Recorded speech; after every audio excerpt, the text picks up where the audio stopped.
And out of the energy sector, the Petroleum and Natural Gas Senior Staff Association of Nigeria, PENGASSAN, has ordered an immediate suspension of crude oil and gas supply to the Dangote Refinery over what it describes as anti-worker practices. The directive issued on Saturday affects major suppliers including TotalEnergies, Chevron, Seplat, Oando, Shell Nigeria Gas, and Nigerian Gas Infrastructure Company. PENGASSAN accuses the refinery of sacking members who joined the union and alleges discriminatory treatment of Nigerian workers, such as withdrawal of staff buses and restricted site access, while expatriates face no such barriers. The Dangote Refinery has denied claims of mass layoffs, insisting only a few staff were dismissed as part of a restructuring to address repeated sabotage threats within the facility.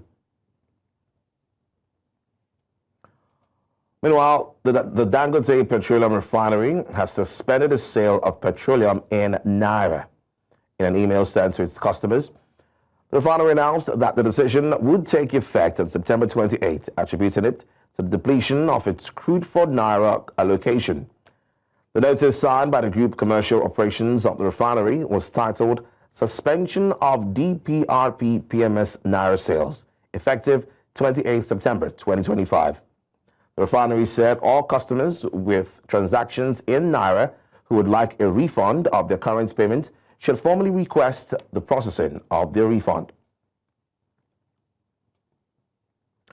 Now, to discuss these issues, we are now joined by oil and gas analyst Adeola Yusuf. Thank you so much, Adeola Yusuf, for joining us. Now, tell me, how will the suspension of the crude oil and gas supply affect Dangote Refinery's current production volumes and, throughout, the capacity, basically? Okay, I think it has less effect on the volume, but more effect on the price.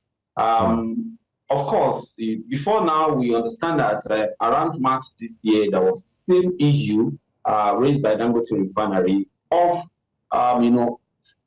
exhausting the stock Nigerian has been able to give to the refinery in naira.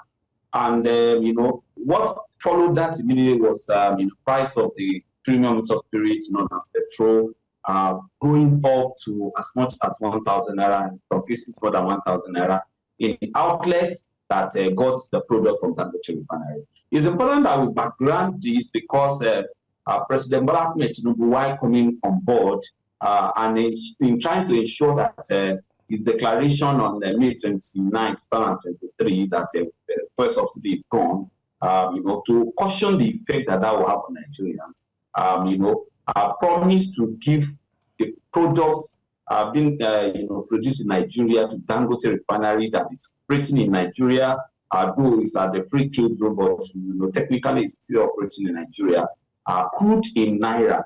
And the sense that the president was to make of this is that if the asset gets the product in naira, it is going to lessen the logistics issues of getting the product in dollars. So that policy, that thing has been in place since then. But now, because we understand that it's a policy that is backed up by contracts, I think that is coming to determination, and it's good that Dangote has been able to come up to say this. So definitely, it may not affect the volume, but it will definitely affect the pricing. Now, we have had already that some marketers have already even adjusted their phone to ensure that there's that reflection, and that has been characteristics of Nigerian marketers and all that. But fact remains that this thing will affect how much a liter of petroleum, PMS petrol, is sold, particularly at marketers outlets that get the product from Dangote Refinery.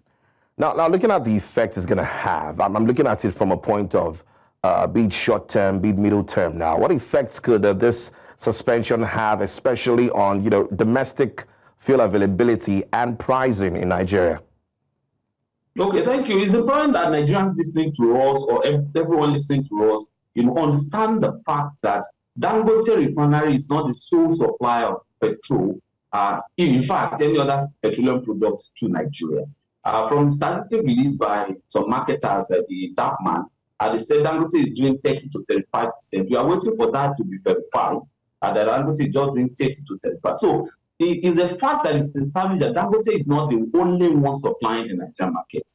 Dapman and the MEMA members still depend heavily on importation of these products into Nigeria. I remember a few days ago, there was that infighting between Dangote Refinery and some marketers over the trucks that Dangote brought into the country to ensure that there is seamless supply of the product through those trucks. So the fact that I want to need to establish is that so that will affect about 30 to 35% volume in country. But fact, that is, has to be established is that Dangote is just doing about 30% of the total volume consumption, volume of consumption in country. So, of course, 30% is not small. It is definitely going to affect, the value chain, the entire value chain in Nigerian product. But the lesson in this is that, Nigeria should try as much as possible to prevent or to avoid monopoly,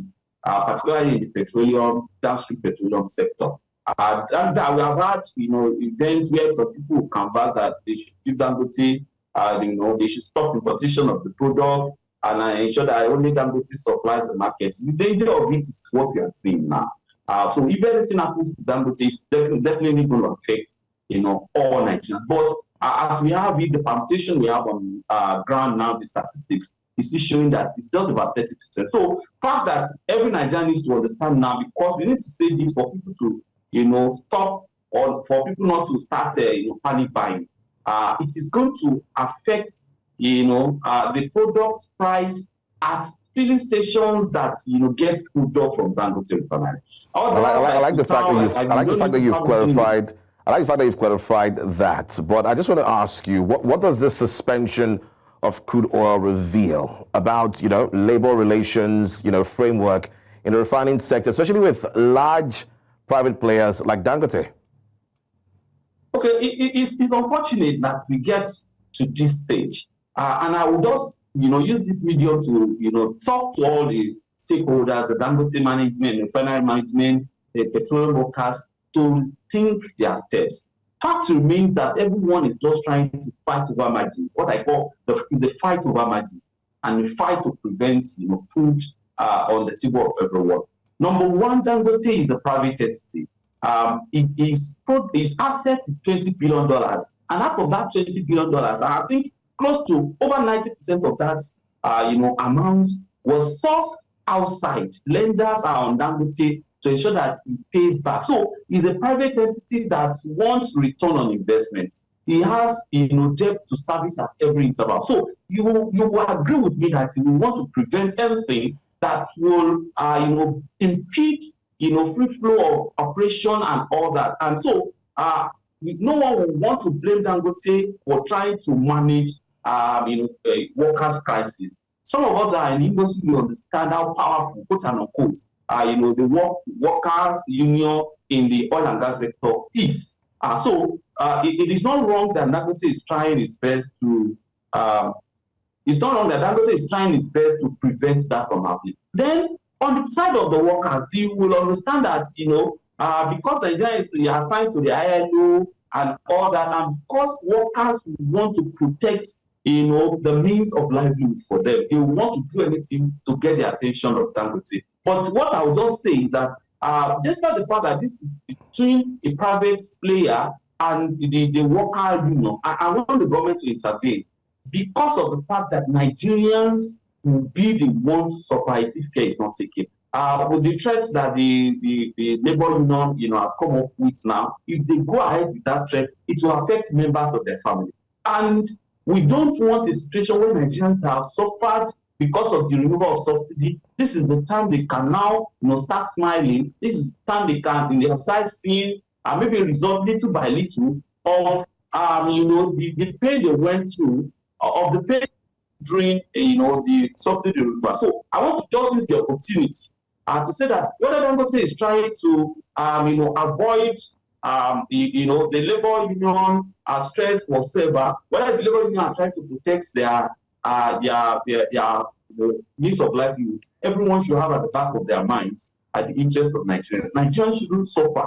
Nigerians shouldn't be put to unnecessary suffering. We have suffered enough when it comes to petroleum, petrol. So the government should at this time around intervene. They have been intervening, but they should ensure that they heighten the level of that intervention. The bottom line is that Nigerians shouldn't be subjected to suffering again, as a result of this crisis between Dangote and the. All right, I must say a very big thank you to you, Adeola Yusuf, for having this conversation with us. My pleasure. Thanks for having me.